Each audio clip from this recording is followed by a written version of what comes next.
Thank you again, Hope.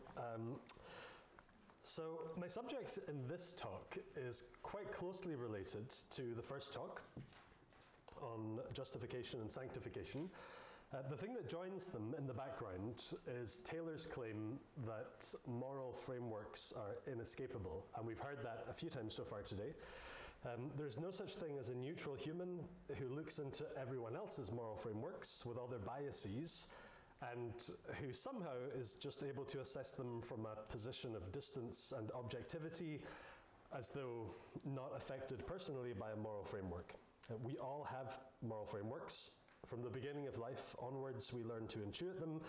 We even construct our identities as narratives that are themselves moral spaces. And as modern Western people, we treat the sense of self as a moral source. And all of that's there in the background then, when we think about how the modern self operates in de facto categories of justification and sanctification, which the modern self does by making a qualitative judgment that among the goods of this world, there is a highest good. You have to have a concept of highest good in order to have this concept of justification. And also self-critically, the modern self makes a qualitative assessment about whether I live in line with that highest good. So that is a framework that makes sense of his claim that modern people are invested in notions of justification and sanctification. And we've already covered that this morning. But something that we have to do to spend more time thinking about this is ask it a very important question, which is, how do modern westernized people arrive at a highest good in the first place? We have to answer that question then in order to understand how do you have a highest good in order to believe that you're justified by it. Because without a highest good, you have no standard by which to lay hold of justification or to measure your sanctification. And that's where we're going to move from justification and sanctification this morning to idolatry this afternoon. If you remember in the first talk, I used the image of an optometrist's refraction machine that puts these different lenses before your eyes. It combines them in the hope of giving you a sharp image. So in this talk, I'm taking one of those lenses and showing you it as a particularly useful tool in understanding the modern self. And that particular lens is Taylor's notion of the hypergood. This is taken from chapter 3 of Sources of the Self. The chapter is called The Ethics of Inarticulacy. And the chapter, in a nutshell, argues that the concept of the good life is very hard for modern Western people to grasp and then to put into words. And there are multiple reasons for that. Our identities have many layers that feed into and out of each other in ways that are hard to put into words. And we recognize some of those layers as universal. And those would be things like abstract political or ideological commitments. They're things that form my identity, and I also recognize that they exist in the identities of other people, so they're shared, somehow universal. And alongside that, we recognize that some of the layers that shape my identity are not universal, they're particular to me. So I might share the same political label as you, but you didn't grow up in my town, or if you did, you didn't grow up in my family. And even if you did, you didn't grow up as me, in my skin. You didn't grow up, your experiences are not my experiences. And also holding those two things together that constitute identity, the universal and the specific, the particular to yourself, is an exceptionally burdensome task if you have to do that and then somehow put it across in words. And also our present-day identities are shaped by such long and complex historical developments, and they're also very hard to articulate. Imagine if someone asked you, what does it mean for you to be a British Christian? And your answer begins with, well, around the year 600, Ethelbert, the pagan king of Kent, converted to Christianity, and then a year of solid talking later, you finally land in 2024. Or imagine you don't even start with Ethelbert. Imagine you start with, let us begin with the Homeric man. That's not what we tend to do. That would be so unworkably burdensome. hence the ethics of inarticulacy. But another factor that he identifies in that challenge of articulating our moral frameworks is actually something that he develops more fully later in A Secular Age. So in that book, he writes on the difference between what he calls living in a transcendent frame and living in an immanent frame. And in Sources of the Self, I think we're in a preparatory stage in his writing for that distinction. And you can see it emerging in Sources of the Self.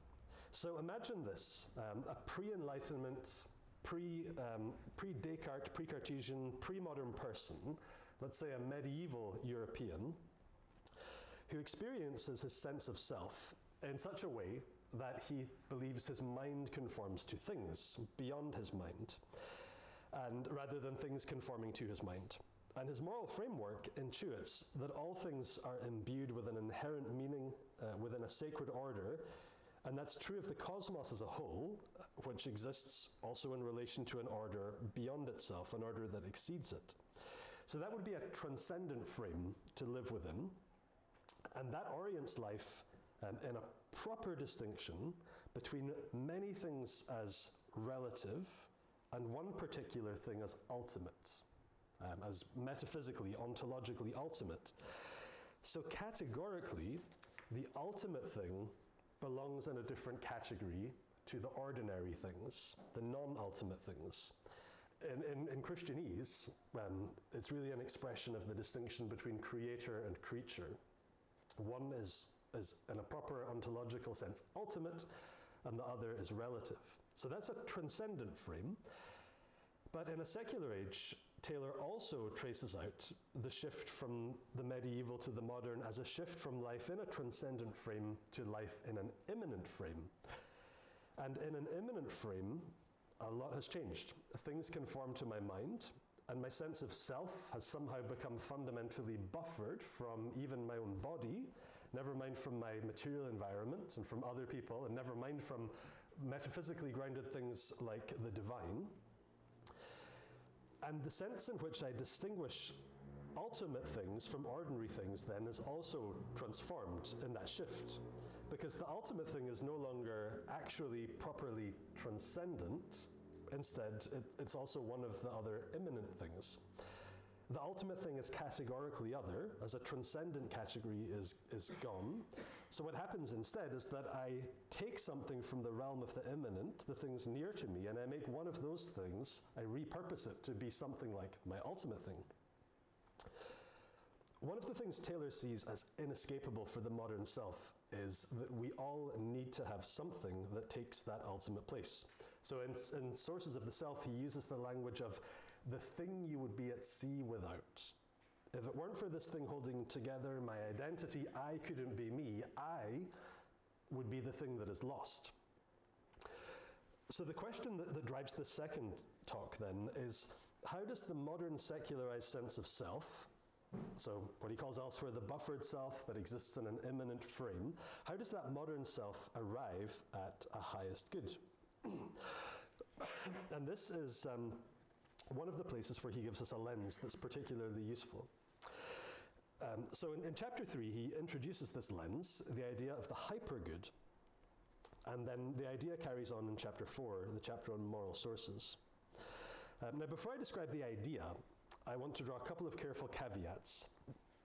Hypergood is an idea that only crops up in Sources of the Self, and not in his other works. He doesn't reprise it elsewhere. And scholars of his works have advanced different readings of the concept. So if you read Charles Blackburg, he thinks it's an underdeveloped concept in this one book, and he's critical of the work you have to do with it to make it useful.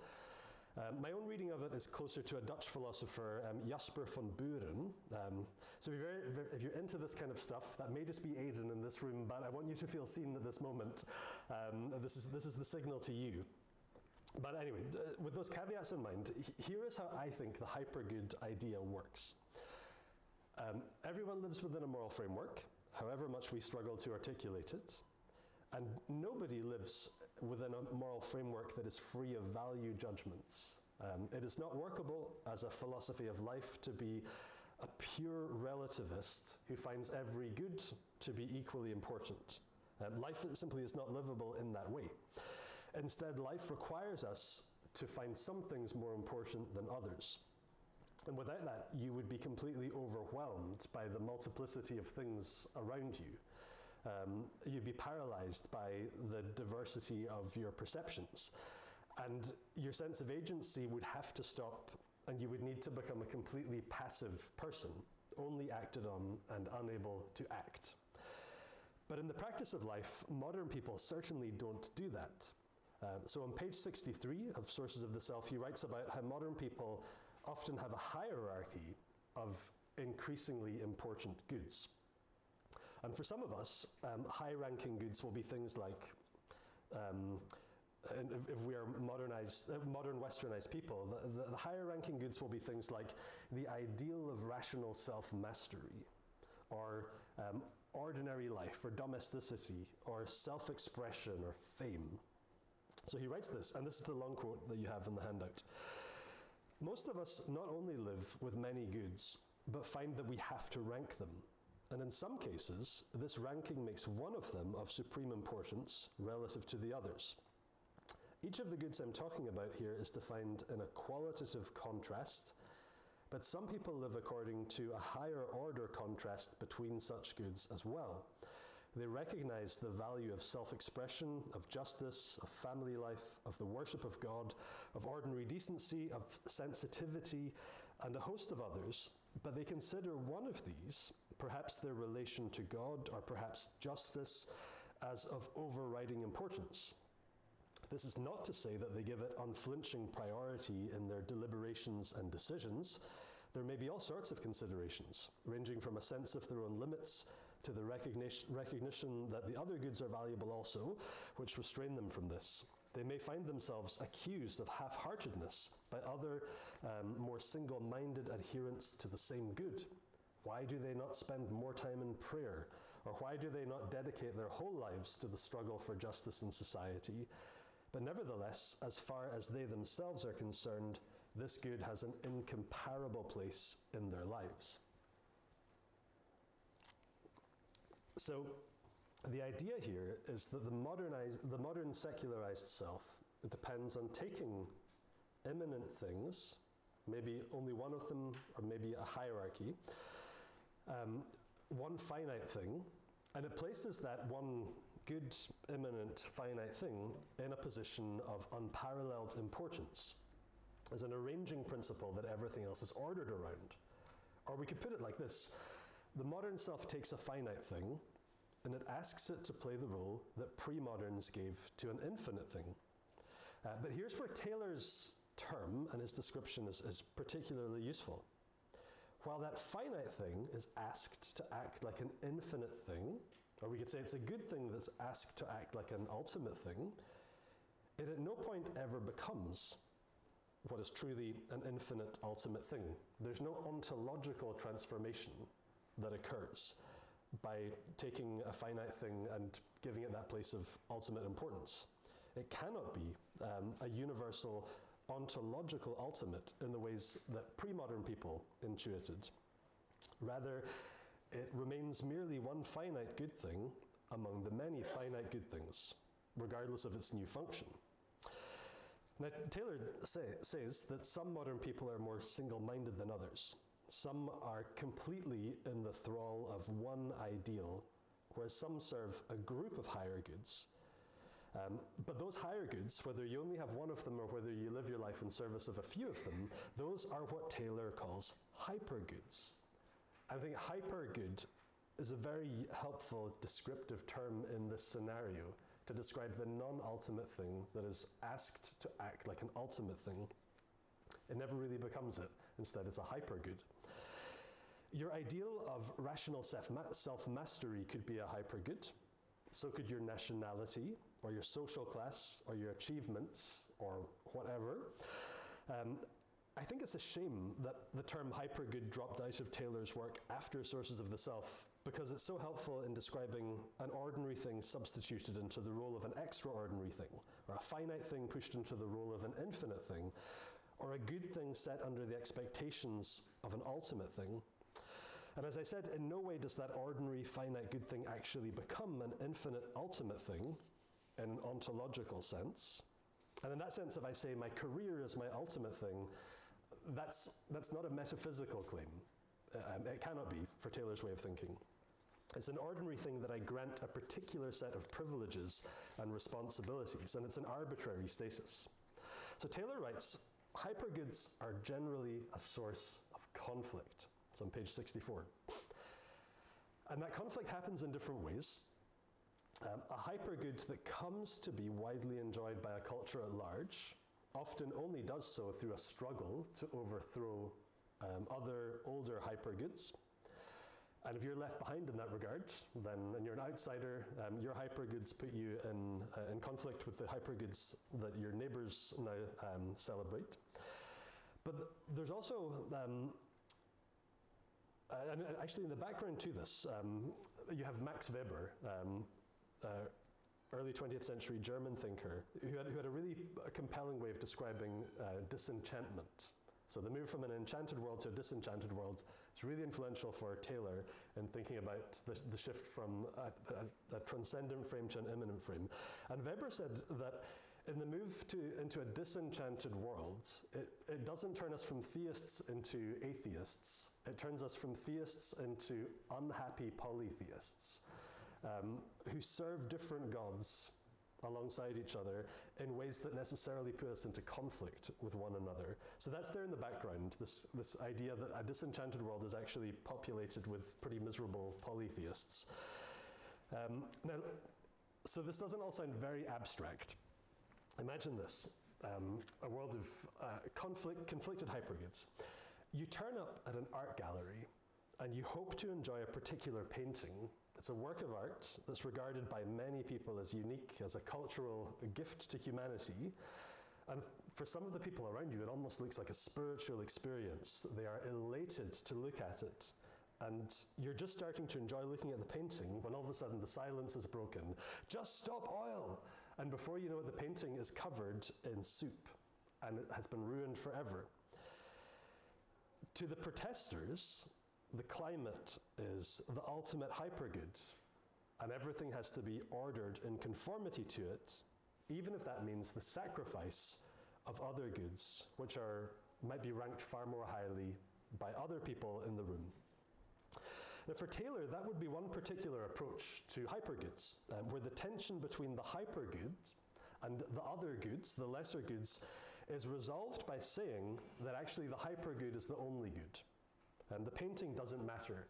Neither does someone else's enjoyment of it. The hypergood must be served, and the other goods are no longer goods. Another approach to hypergoods is the kind of picture that I mentioned in the first talk from David Zahl's book, Seculosity. So there you think of the life that is the search for enoughness, which Taylor says is actually Aristotle's way of solving the problem of competing goods. In a world where different goods prompt conflict between people, the solution is just don't accept that any one good might be so highly elevated above all the others. You need to have some goods that lead your life. Nobody can live without some goods that are more important than others, but don't invest everything only in one of them. So have a few goods that are more gently elevated as lower stakes hypergoods, and then spend your life trying to find the right harmony of those lower stakes, slightly elevated hypergoods, rather than one thing that would lead you to view all the other goods as worthless. And that is also the idea that Zahl sketches out as enoughness, where I need to have done enough in my job, in how I eat, in politics, and so on, in technology. That approach is an approach of serving multiple lower stakes hypergoods. So you could think of these actually, the two pictures I've sketched out, the multiple lower stakes hypergoods approach and the destroy von Gogh paintings, there is only one hypergood approach. You could think of those as, in a way, as secularized versions of monotheism and polytheism, the service of only one thunderous distant god, or a life spent juggling your service to multiple smaller household and civic deities. So the hypergoods idea is a really useful tool to understand something of what's going on in the modern Western sense of self as it tries to work out what to order itself towards. From the person whose single hypergood is the only good, so you throw soup over the painting because the painting is not a good, it's a worthless piece of art. There is only one thing that has worth. From that to anxious Ken, who believes in a few different hypergoods and who just wants to know that he is indeed great at doing stuff. But there's also something more to ponder about the conflict that hypergoods generate in Taylor's analysis. And here we're still thinking about his idea of the inarticulacy of ethics. We live within extremely complex moral frameworks, way more complex than we generally perceive or know how to describe, and the moral space that is our identities is the same. And that inarticulacy means that as we go about serving our hypergoods, we are generally poor at perceiving the effect of the elevated hypergood on the other goods of our life. So the idea is if you make an idol out of one thing in your life, what are the knock-on consequences for the other parts of your life? Now for Taylor, the hypergood is a kind of self-deception. Because we're poor at perceiving and describing our moral frameworks. So we tell ourselves that out of all of the ordinary things that form our identities, this one thing or this handful of things is the one that really sustains me. And given our inarticulacy, we overlook and we neglect a lot of the other goods that also are life-giving and that don't get the hypergood treatment. And Taylor talks about this in the shocking language of self-mutilation. To serve hypergoods means that you necessarily engage in some kind of self-mutilation in the overall shape of your life. And that's something that happens as a result of whatever goods you elevate as hypergoods. And the only way to alleviate that, he suggests quite modestly, is greater articulacy. Learn to talk about your identity, your quest, your moral framework, your life's narrative as moral space, and then you're at least a bit more on guard against the ways that your own hypergoods, recognizing that you have them, the way that they harm the non-privileged parts of your life. And when you do that, you at least might become aware that there are some goods that you really can't afford to sacrifice to serve your hypergoods. At least not unless you want to incur great cost to your life as a human. And you also will become more aware that other people have elevated different hypergoods. So it might reduce your conflict with others, because you can articulate for others that they have a moral framework, even if they can't. But the cost of that then is that you recognize that you have one too. So you'll have less conflict with others, but he says you'll have more conflict within yourself as you try and work out, okay, I live for this thing, but that's really messing up that thing in my life. But he's very modest in how he suggests this is a way forward, and it's very much an uphill struggle. I want to bring this into a conclusion, and I want to do that by reminding you of an important theological insight on idolatry taken from Augustine of Hippo. So Augustine made a distinction between what he called the use and the enjoyment of a thing. And by that distinction, he meant that we should never look to find the ultimate meaning of a created thing in that thing itself. Instead, we must use things to enjoy something behind them. So we must see created things as gifts, but behind every gift is something far greater, infinitely greater, and that is the giver. And Augustine's insight was that if you confuse these categories, the categories of use and enjoyment, if you confuse the gift for the giver, then you have fallen into idolatry. And beyond that, you actually end up overburdening the gift because you expect it to be and to give something that it couldn't possibly give. You ask it to be something that it couldn't possibly be. You ask a finite thing to be to you an infinite thing. You ask a good thing to be to you the ultimate thing. You expect creaturely things to be to you what only God himself can be to you. And part of Augustine's insight on this was that when you do that, you crush what was a good thing. You make it worse than it should have been. You overburden it, and your life then becomes a contorted thing and a place of conflict. But the flip side of this, the way that the gospel frees us from idolatry, is that it gives you the knowledge of your Creator and Redeemer.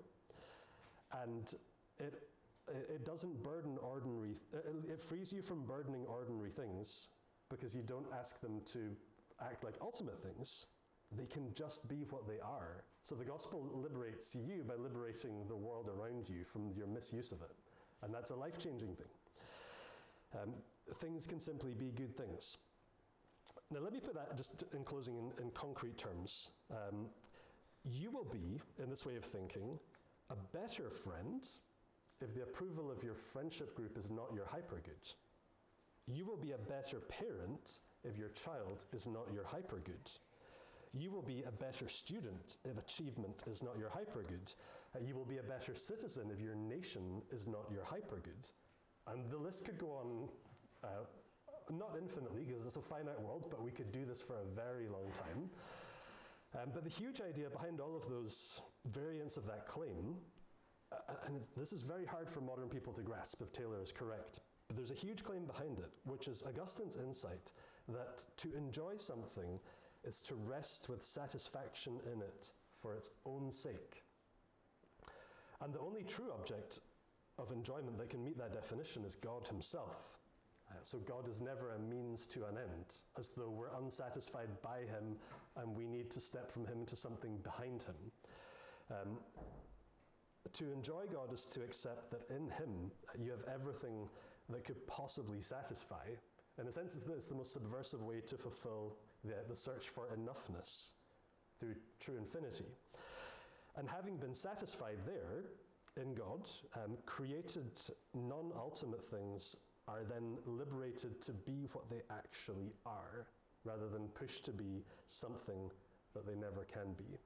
So in that sense, I think Taylor gives us a really helpful lens to understand the experience of idolatry in the modern age. And to close with a verse of scripture, and I really appreciate in Aidan's paper the way that he presented using Taylor to give us some grammar, some tools to understand things that scripture points us to. Psalm 16, verse 4, the first part, the sorrows of those who run after other gods will multiply. Hypergoods is a really great modern grammar to think about. Well, we should think about that through what scripture has to say to us there. That living a life served in hypergoods will necessarily lead to conflict. They'll multiply beyond you, they'll multiply within you, but the gospel freeing us from idolatry actually then gives us resources to be very different and unusual people in the modern age. So we have some time for Q&A, I think.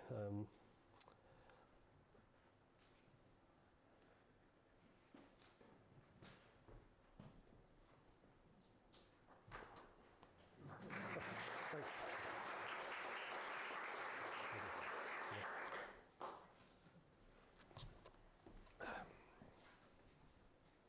This is a question relevant to many of us in this room, as many of us are aspiring academics. So how have you seen, I guess, your trajectory over the course of your academic career be liberated from, I'm assuming you all, if you're an academic, have some sort of hypergood related to success in the academic field.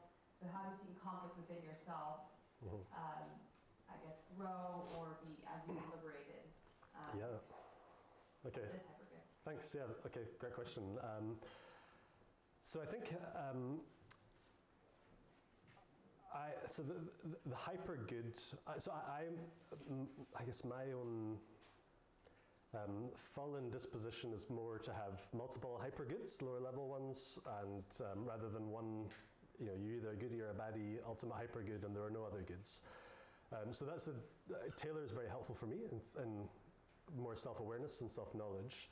And that's why I find the Seculosity book really helpful as well in recognizing, okay, the temptation for me is way more likely to be the sense of enoughness. And I think the academic world and an academic career, as I mentioned earlier, certainly normalizes that, the sense that you have to perform and you have to juggle so many different things all the time, and with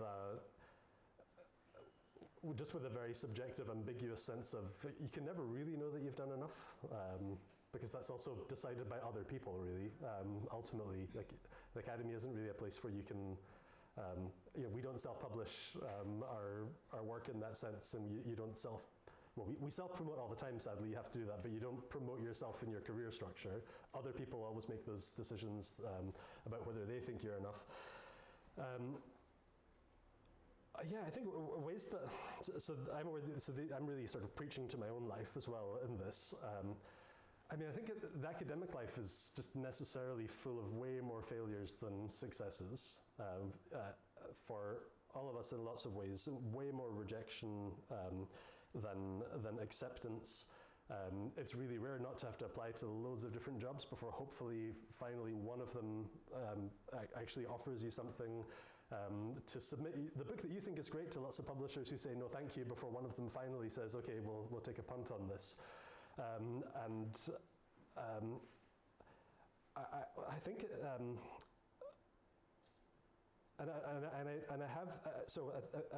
I think Augustine's distinction was something that I'm really thankful to have learned before I embarked on that world of lots and lots and lots of rejection amidst a few pieces of acceptance. And I think that's really, it has been really life-giving, I suppose. Just because the rejections are, they're put into some kind of eternal perspective, I suppose.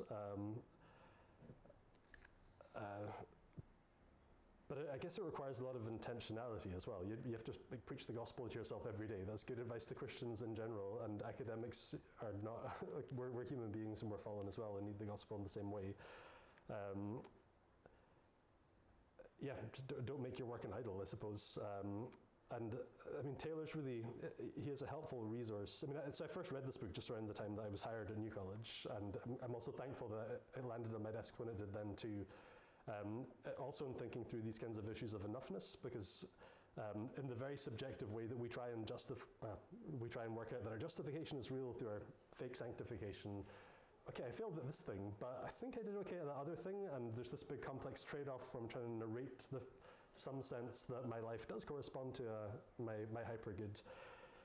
I'm not sure how the ethics of inarticulacy. It's a tough thing to put into words, definitely. But thank you. Yeah, thanks.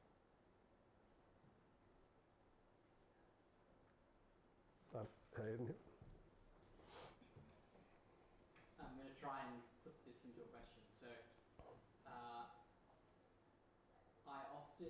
I want to say God is my hypergood. Mm-hmm. Love the Lord God with all my heart, soul, mind, and strength. But regularly I don't do that, and it seems that other things slip into that position. So how do we not end up saying, in a sense, the Christian is an idolater? Mm. In a way, does this paradigm risk falling into a modern trap of emphasizing kind of an internal, subjective, is God today here or not, rather than the external fact that I'm baptized into Jesus Christ? Is that making sense? Mm-hmm. Okay. So that's really helpful and pushes me into a couple of important clarifications. So. Using Taylor's language and concepts, I would say we really don't want God just to be a hypergood, because then we've already fallen into the idolatry trap. So we need to do some really good theological thinking to realize, actually, as hard as it is for modern people to intuit, God isn't a hypergood. God is ontologically self-existent. He doesn't.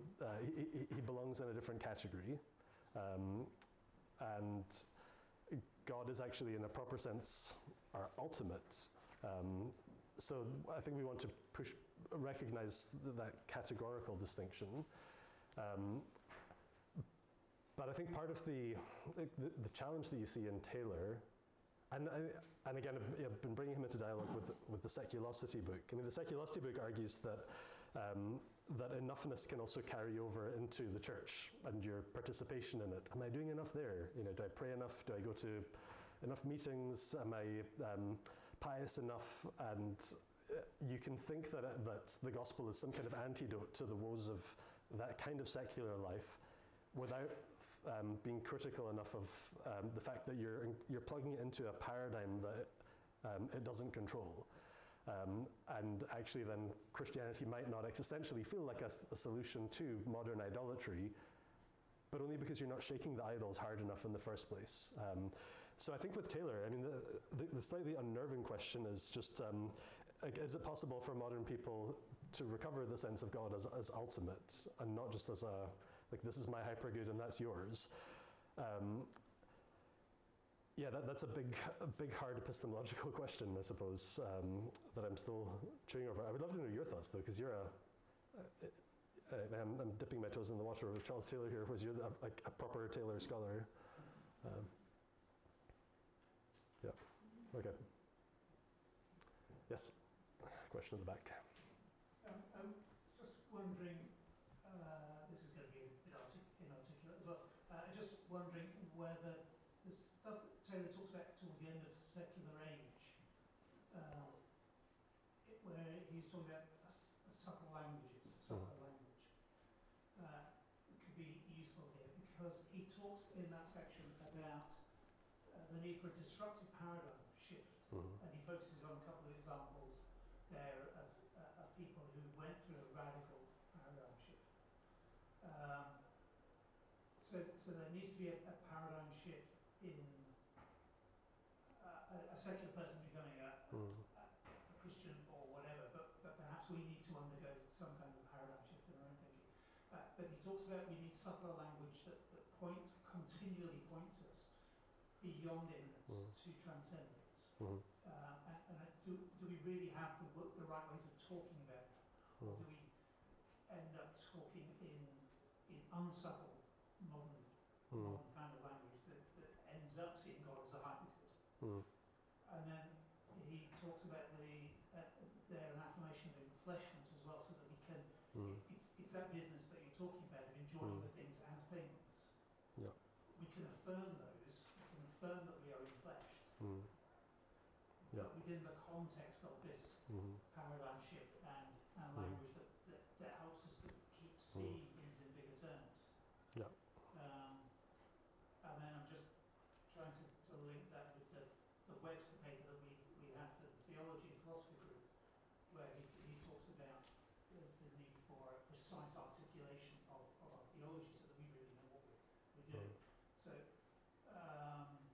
I'm just wondering, trying to grasp whether Taylor is answering his question there without ever quite explicitly referring back to hypergoods. And what is there that we can use? So do you have any reflections on how we can use some of that in a productive way? Yeah. Yeah, sure. That's really helpful.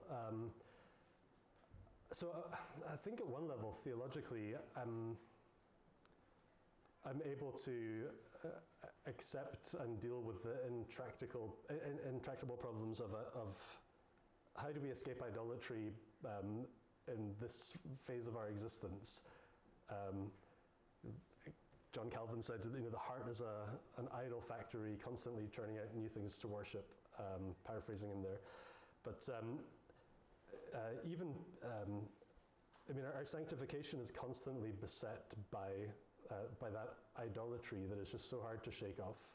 The constant desire to suppress. It's actually, I think, in Romans 1, it begins in general revelation, and that God shares a knowledge of Himself with us continually in our inner lives, and just as readily as God shares it, we constantly suppress it. And so in Bavinkian terms, that's our God consciousness, that is a general revelation into our inner lives, and we suppress that by piling on top of it our consciousness of self and the world around us. In that regard, we have such a titanic, on our own strength, unwinnable struggle against idolatry, and we're in this body of death that only Christ can deliver us from ultimately. So idolatry is just a constant besetting struggle to fight with for Christians, and in that regard, I think our grasp of God, the struggle not to have God as a hypergood is a really good way to describe that ongoing struggle with idolatry. And I think within that, I mean, within Christian tradition, if we take a slightly longer term picture of this, it comes, so there's so many ways that the background issues to this theologically rise to the surface in terms of language in relation to God at all, the ineffability of God, questions around the knowability of God, God's archetypal self-knowledge, and the ectypal knowledge that we can have of him. I mean, there's so many, this is like a big picture, lots of heads of doctrine, but our creatureliness is something that's very apparent in all of it.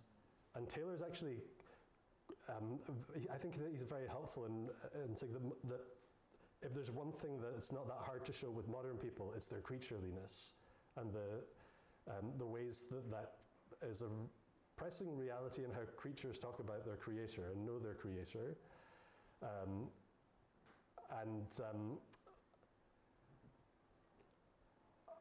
I think that, again, if we think eschatologically and what the consummation of our fallen humanity will be, that our knowledge of God will be different then, and we will finally be set free from idolatry then, and we can talk about God as ultimate reality now, and that will break in, but the thing that is trying to heal throughout the whole of this creaturely life is precisely that we reduce God to a hypergood.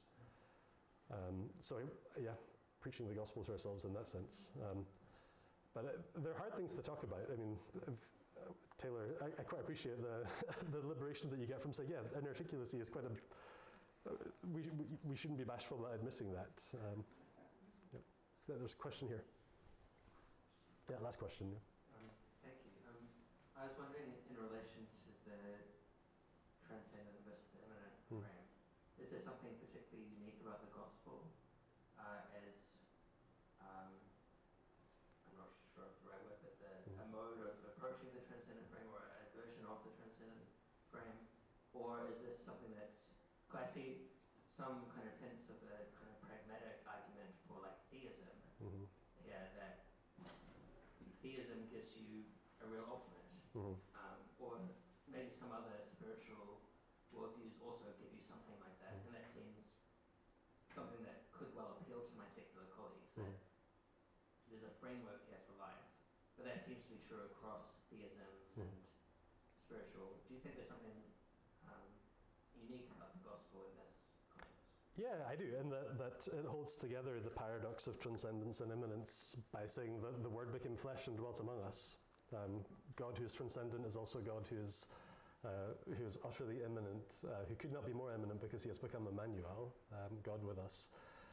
And that holds together the existentially necessary features of a God who is utterly transcendent, but also who is utterly immanent as well.